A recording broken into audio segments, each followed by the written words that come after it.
Welcome to Pindar Poetry. We hope you learned something new. You start by verifying your F150 has the hidden keypad on the driver door. This is essential because codes differ by model year. Once confirmed, locate the factory 5-digit code, found on your paperwork or the module, and keep it handy. You should unlock a door manually first so you can watch the keypad lights and hear the door locks engage. Make sure to stand close and use clean fingers. The keypad senses firm presses, and immediate feedback helps you avoid repeated attempts. You enter the factory 5-digit code in a steady rhythm. This unlocks the doors and confirms the keypad is active. Once done, press the 1/2 button to begin programming your personal code. The keypad expects a new 5-digit sequence immediately after that. Make sure to choose numbers you can repeat reliably and press each digit firmly with a small pause. The system needs clear inputs.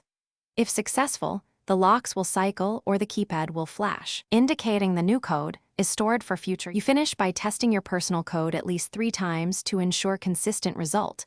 This verifies both memory and your cadence. Once confirmed, make a mental note of the number and avoid obvious sequences for security. If you need to remove the personal code, enter the factory code and hold the 1/2 button until the locks cycle. This clears it.